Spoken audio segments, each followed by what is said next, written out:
હરિઓમ જય શ્રી કૃષ્ણ મિત્રો, સ્વાગત છે તમારું અમારી ધાર્મિક યુટ્યુબ ચેનલ ચેતન ગોહિલ વ્લોગ્સમાં।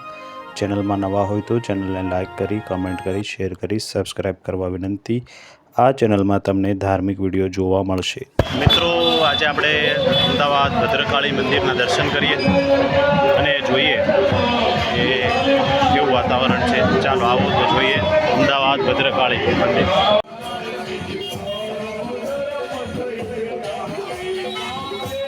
મિત્રો, આ છે બહુચર માતાજીનું મંદિર। તો માતાજીના દર્શન કરીએ। ભાવિક ભક્તોની ભીડ ખૂબ શ્રદ્ધાથી અહીંયા દર્શન કરવા આવી રહી છે। બોલીએ બહુચર માત કી જય।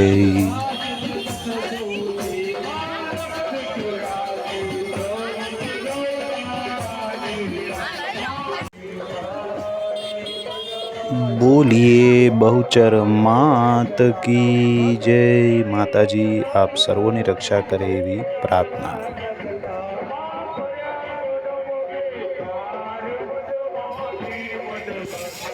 મિત્રો, નગરદેવી ભદ્રકાળીનું મંદિર આમ તો જૂના અમદાવાદમાં સ્થિત છે। જે વિસ્તાર લાલ દરવાજા, 3 દરવાજા અથવા ભદ્રના કિલ્લા તરીકે ઓળખાય છે। તો આ વિડીયોમાં આપણે જાણીએ અમદાવાદના નગરદેવી માતા ભદ્રકાળીના મહિમા વિશે। એવું કહેવાય છે કે જેના દર્શન માત્રથી જ દુઃખોનો નાશ થાય છે। તો આ પૌરાણિક મંદિર છે। કથા એવી છે મિત્રો કે પાટણના રાજા અને ગુજરાત રાજ્યની સ્થાપના કરનારા રાજા કર્ણદેવે આશાવલના ભીલ રાજાને હરાવી કર્ણાવતી નગરીની સ્થાપના કરી હતી, જે સાબરમતી કિનારે હતી। નગરની સ્થાપનાના ભાગરૂપે સૌપ્રથમ રાજદેવીમાં ભદ્રકાળીની સ્થાપના કરી। ઈસવીસન 1411માં જ્યારે અહમદ શાહ બાદશાહે કર્ણાવતી નગરી અને અમદાવાદ શહેર વસાવ્યું ત્યારે એક કિલ્લો બનાવ્યો, જે ભદ્રના કિલ્લા તરીકે ઓળખાયો। અહમદ શાહ પછી થઈ ગયેલા બાદશાહ પણ ભદ્રકાળીમાં આસ્થા ધરાવતા હતા। તેઓ માનતા હતા કે આ શહેરની રાજની યશ, કીર્તિ તથા સમૃદ્ધિ માં ભદ્રકાળીને લીધે છે। અને એવું પણ કહેવાય છે કે મુગલ સુબા આઝમ ખાન તરફથી દર દશેરાના દિવસે માં ભદ્રકાળીને ચૂંદડી પણ અર્પણ થતી હતી। જ્યારે સ્વામિનારાયણ ભગવાન અમદાવાદ પધાર્યા ત્યારે તેણે માં ભદ્રકાળીના પણ દર્શન કર્યા હતા। અને અમદાવાદના નગરદેવી માં ભદ્રકાળીના મંદિરના તે સમયના ગાદીપતિએ પ્રસાદ રૂપે માતાજીની ચૂંદડી આપી, જે આજે પણ કાળુપુર સ્વામિનારાયણ મંદિરના ગોખમાં બિરાજમાન છે। માતા ભદ્રકાળીનું મંદિર અમદાવાદના ધાર્મિક ચહેરાનું પ્રતિબિંબ છે। ગુજરાતના ઇતિહાસના અભિન્ન અંગ એવા ભદ્રના કિલ્લાના એક ભાગ તરીકે ભદ્રકાળી મંદિર સલ્તનત યુગ, મોગલ યુગ કે મરાઠા યુગ અથવા બ્રિટિશ યુગ જેવા અનેક સત્તા પલટાનું સાક્ષી રહ્યું છે। આજે પણ ભદ્રના ચોકમાં 3 દરવાજા ખરીદી કરવા આવેલા અમદાવાદી લોકો અથવા બહાર ગામના લોકો માં ભદ્રકાળીના મંદિરે દર્શન કરવાનું ચૂકતા નથી। ગુજરાતભરમાં ભદ્રકાળી મંદિરની લોકપ્રિયતાની કોઈ સીમા નથી। બોલીએ માં ભદ્રકાળીની જય। મિત્રો, આ મંદિરમાં આજે રવિવારનો દિવસ છે અને આપ જુઓ ભાવિક ભક્તોની ખૂબ ભીડ છે। આજના દિવસે અહીંયા ભોજન પ્રસાદનું પણ આયોજન કરેલું હોય છે। તો લોકો અહીંયા એમનો પણ લાભ લે છે અને લોકો સ્વૈચ્છિક અહીંયા સેવા કરે છે। અહીંયા માતાજીના આશીર્વાદ લઈ લોકો ધન્ય બને છે। શ્રી મહાલક્ષ્મી પ્રસન્ન તું। આ ધર્મ અને આધ્યાત્મની એવી જગ્યા છે કે જ્યાં પહોંચવાથી મન માત્ર આપણું પ્રફુલ્લિત થઈ જાય છે। આપ જોઈ શકો છો પરિસરમાં જ આપને શ્રીફળ અને ચૂંદડીની દુકાનો મળી જાય છે। પ્રસાદની તૈયારીઓ થઈ રહી છે। ભાવિક ભક્તો સ્વૈચ્છિક અહીંયા સેવાઓ કરી રહ્યા છે અને આપ જોઈ શકો છો કે આનંદ વિભોર થઈ એકદમ ધાર્મિક વાતાવરણ અહીંયા તૈયાર થઈ રહ્યું છે। બહેનો અહીંયા પૂરીની સેવામાં લાગી ગયા છે અને આપ જોઈ શકો છો કે તમામ લોકો એ તન મનથી અહીંયા સેવામાં લાગી ગયા છે। બપોરનો સમય છે અને તડકો પણ છે, તેમ છતાં પણ લોકો એ સેવાના કાર્યમાં લાગેલા છે। શ્રી ભદ્રકાલી પ્રસન્ન તું। બોલીએ ભદ્રકાલી માત કી જય। આપ જોઈ શકો છો એમ ચૂંદડી અને પ્રસાદ લોકોએ માતાજીને અર્પણ કરેલો છે। એ પરિસરમાં જ જોયું આપણે। અહીંયા પ્રસાદની વ્યવસ્થા માટે વાસણો આવી ગયા છે અને સ્વૈચ્છિક લોકોએ પ્રસાદ માટે લાઈન લગાવી દીધી છે।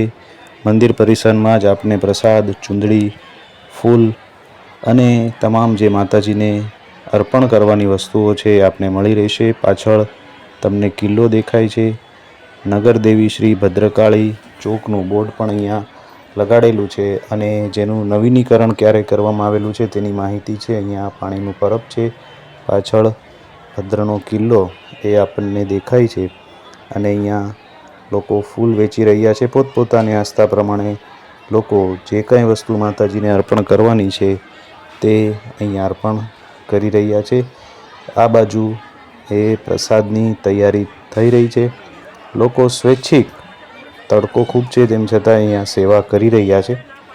તો સેવા કરવાનો પણ એક અનેરો લાવો છે, એક અનેરો આનંદ છે અને સેવા નિસ્વાર્થ ભાવે હોય તો એની ઓર મજા છે. અહીંયા દીકરીઓ એ ગોવણી તરીકે હશે અને જે લાઈનમાં બેસી ગઈ છે, પોતપોતાની આસ્થા પ્રમાણે લોકો માતાજી પાસેથી આશીર્વાદ મેળવી રહ્યા છે અને આ બાજુ પ્રસાદની વ્યવસ્થા ખૂબ સરસ રીતે કરેલી છે.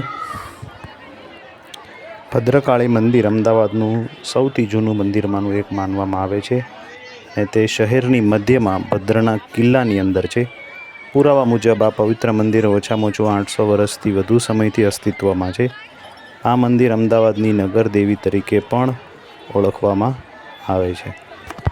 સાબરમતી નદીના કિનારે પાટણના રાજા એવા કર્ણદેવે આ ભદ્રકાળી મંદિરની સ્થાપના કરી હતી અને આ ભદ્રકાળી મંદિર પણ અમદાવાદના ધાર્મિક ચહેરાની ઓળખરૂપ છે, જેનો જીર્ણોદ્ધાર અગાઉ 2 વખત થઈ ચૂકેલો છે એવી માહિતી છે. 1895માં માતાજીના ગર્ભગૃહને ચાંદીનું છત્ર અર્પણ કરવામાં આવ્યું અને 1936માં એ ગર્ભગૃહની મોકળાશ વધારી તેને સંગેમરમરથી સુશોભિત કરવામાં આવ્યું.